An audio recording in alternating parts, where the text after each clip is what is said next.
আজকের ভিডিওতে আমরা গঙ্গা নদী সম্পর্কে আলোচনা করব। গঙ্গা নদী কোথা থেকে সৃষ্টি হয়েছে বা উৎপত্তি লাভ করেছে, গঙ্গার গতিপথ, কোন কোন রাজ্যের উপর দিয়ে প্রবাহিত হয়েছে, প্রধান প্রধান উপনদী ও শাখা নদীর নাম, গঙ্গা নদীর মোহনা এবং গঙ্গার তীরে অবস্থিত কয়েকটি শহরের নাম আমাদের আজকের আলোচনার বিষয়বস্তু। তাহলে আর দেরি না করে শুরু করা যাক।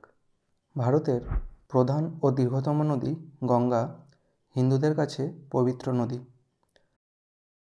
তারা এই নদীকে দেবীজ্ঞানে পূজা করেন।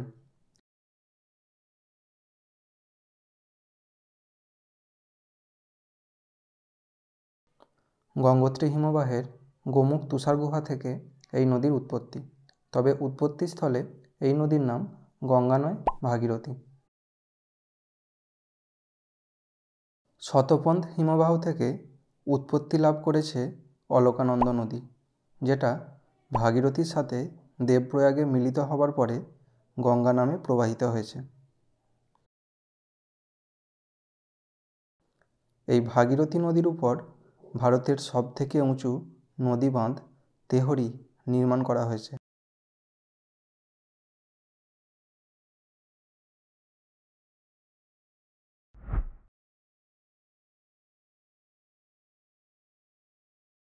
গঙ্গা নদীর দৈর্ঘ্য 2525 কিলোমিটার।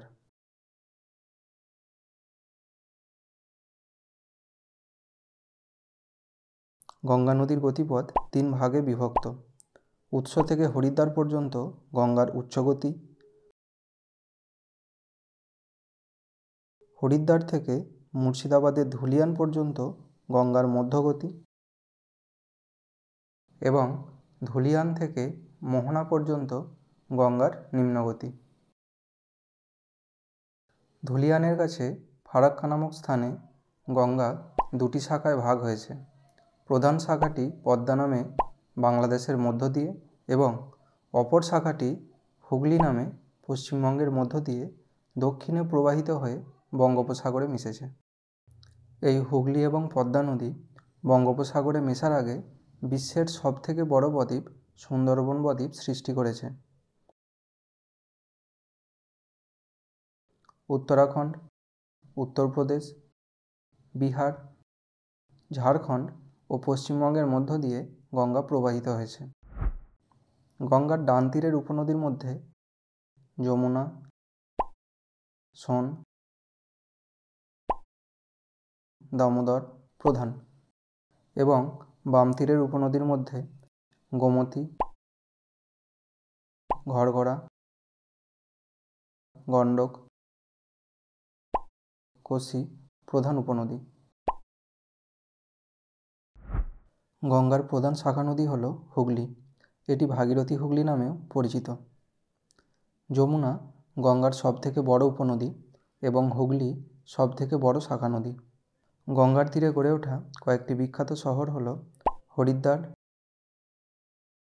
কানপুর, বারাণসী, পাটনা প্রভৃতি। হাওড়া এবং কলকাতা হুগলি নদীর তীরে অবস্থিত। আজকের আলোচনা এখানেই শেষ করলাম। ভিডিওটা ভালো লাগলে লাইক করো এবং এরকম আরও গুরুত্বপূর্ণ ভিডিও পেতে চ্যানেলটা সাবস্ক্রাইব করে পাশে থাকা বেল আইকনটা প্রেস করে দিও।